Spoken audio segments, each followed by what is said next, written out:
Hi mga kasayers, adi in my life as a content creator o isa ka negosyanteng way pag-asinso. Pero siguro, buntag na buntag, makadisappoint ka, makawala ka gana.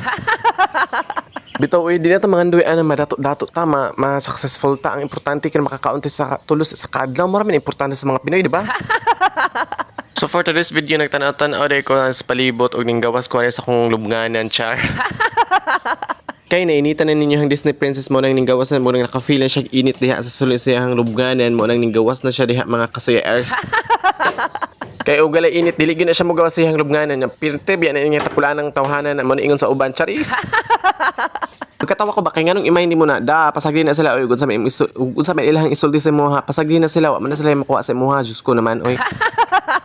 So dring mga kapart mga kasayers na nakuha day ko anig tubig o basig ingno na pug atik-atik niya ko pagkuha tubig ha. Tinud anay na ba ni ha? So kini nga part unsa naman pud ni? Asa naman pud pwede mapuning dugaya makuha ning tubig uy. Buntag na buntag walang good vibes. Grabe naman ni uy. Na-stress na yung Disney princess. Tubig ray kalaban na stress na. So unsay buhaton na ni? Syempre isaksak, syempre uy isaksak gid na siya. So basta magpula okay na siya, mauna na siya, mauna na. So karon unsa man akong gibuhat, syempre nagkuha akong tubig ani ug butangan akong asin kay dili ko gusto magkape. So no kay wala man ko gapangapi mabuntag, wala po ko nagapang video kay di ko mahilig kape kay murag allergic og kape char. Una every morning ininit tubig ug asin mao ra gid na. Oh, basta inyo na po ganyan nagpinamati na pug ko. Lahi ba tag preference sa tong live char preference.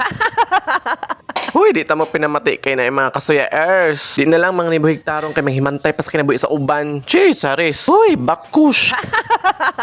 Bitaw, oy, ayaw jud ko ninyo surong-surong nga ba kay buntag na buntag karon gusto nako good vibes, dili nako bad vibes. Pangit kay kanay ana pero naghuna-una ko ani unsa akong kaunon. Mga dulot sa ako anik tinangkong kamote unsa pa nila makuha sa kilid-kilid mora biyan akong sudanon kay mao ba ani gusto sa uban ko unsa sila maupod ta kung unsa ilang sudanon maupod atong sudanon o di ba dili sila gusto ka ng oh my god. Mara naman kay nabuwangan na nila may stress na ka ana dai. Let's move on and panibagong bukas na naman to ga mura naman nag-conjuring niya tong naong ani basta mabuntag uy. So, diri alang takot mga kasayers ha. Until my next vlog. Bye-bye! Oops! Huwag mo na mag-scroll at mai-endorse pa ako sa inyo itong aking ginagamit na NC Kasari Glow Niacinamide Plus. Glow Tatayon. Meron pa siyang goat's milk at amoy gata siya. At ito pong ating Kojic Niacinamide Mild Exfoliation Brightening Skin. Napaka ganda nito gamit. Ito yung ginagamit ko everyday. Kaya i-check out mo to.